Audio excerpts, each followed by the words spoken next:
सब आते हैं, चाहे माताएं हों, बहनें हों, बेटियां हों, भाई हों,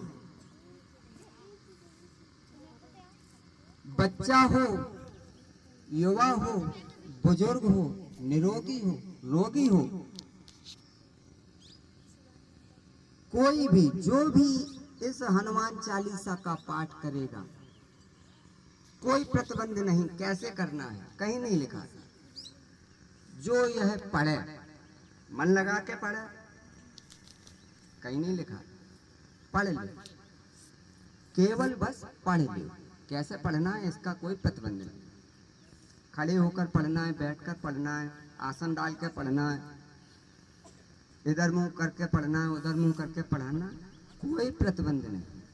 सिर्फ जो यह पढ़े, तो जो यह पढ़े हनुमान चालीसा, होए सिद्धि साखी गौरी सा। पिछले 2 दिन से अनवरत कथा चल रही है। आज मैं उसे मात्र जो है 5 मिनट में संक्षेप में आप लोगों को उसका निचोड़ बताई देता हूँ। कल से मैं जैसे ही यहाँ पे विराजित होऊंगा, बैठूंगा, तुरंत थोड़ा सा बस पीछे की जहाँ पे छोड़ी थी वहाँ से कथा आरंभ करेंगे। पीछे का बताना इसलिए ज़रूरी है क्योंकि आज बहुत सारे नए लोग हैं। कल से मैं ये चीज़ नहीं देखूंगा कि कौन नया आया है कौन पुराना। बताने का उद्देश्य ये है, जब तक मैं पीछे का थोड़ा सा नहीं बताऊं तो बात पूरी तरह से जो मैं पहुंचाना चाहता हूं वो मेरी बात पहुंच नहीं पाएगी। तो तुलसीदास जी ने हनुमान चालीसा की शुरुआत श्री गुरु चरण सरोज रज निज मन मुकुर सुधार, दोहा की प्रथम पंक्ति। सबसे पहले गुरु का ध्यान किया। श्री गुरु चरण सरोज रज। तो कल भी मैंने बताया था कि हमने ज्ञान और वैराग्य रूपी अपनी जो अंदर की मन की आंखें हैं उन्हें हमने ठीक किया। कैसे ठीक किया? गुरुदेव की शरणागति लेकर उनके चरणों की रज से अंजन बनाकर हमने ज्ञान और वैराग्य की आंखें ठीक कर ली थी। फिर मन मुकुर सुधार, मुकुर दर्पण, मन के दर्पण को हमने सुधारा। कैसे? उसी रज से।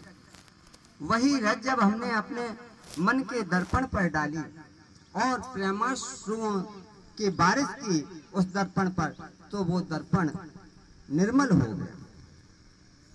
और वही निर्मल मन भगवान को प्रिय है, हमारे हनुमान जी को प्रिय है, हमारे राम जी को प्रिय है।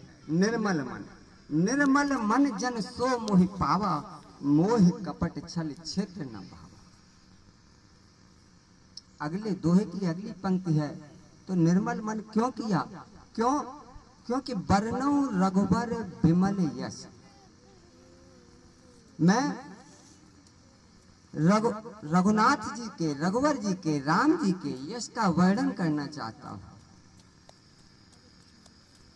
राम जी के यश का वर्णन करना चाहता हूं, इसलिए मन निर्मल करने की जरूरत पड़ी।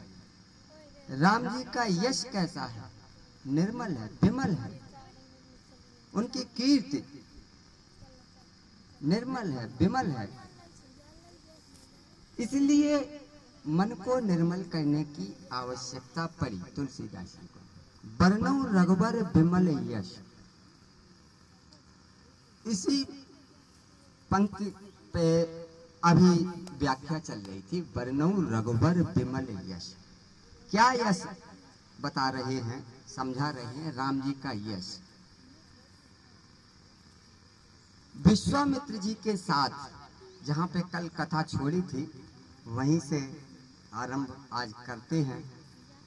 जब विश्वामित्र जी के साथ राम जी और लक्ष्मण जी अयोध्या की ओर प्रस्थान कर रहे थे, वो जनकपुरी की तरफ प्रस्थान कर रहे थे, स्वयंवर के लिए निमंत्रण भेजा था महाराज जनक ने।